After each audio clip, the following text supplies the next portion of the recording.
So first, we need to disable the old payment link that we have. And to do that, click on the payments option at the bottom left of your screen. Then choose the payment link selection to open the list of your payment links. First, you want to create or choose the new payment link, which will serve as the destination for the old payment link. For example, I want to redirect my customer from this payment link with the pizza price for $2,100 to this new payment link, an ebook about cooking spaghetti for $1,200. So I need to copy the ebook about cooking spaghetti payment link by hover the mouse over it and click on the copy link button.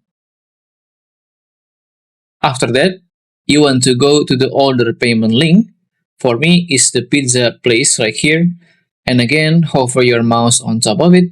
But this time, click on the 3 horizontal points over here and select the deactivate option to disable your old payment link. On this window, switch on the toggle under Change Default Message. Then you can customize your message. For example, if it's about a promo sales that's over, you can use this message as a reference. But I'm gonna adjust it to my situation and condition. So you want to paste the link of your new payment link that you just copied before, like I did right here. And after you are good, click on the deactivate button. As you can see, the old payment link is now deactivated, but it still can be visited by your customer.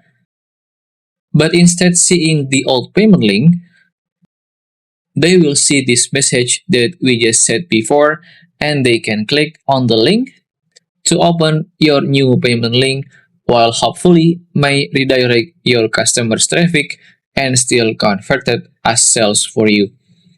If you still have any question, just comment down below and I will try my best to guide and help you guys. If you find this video useful, please consider like and subscribe.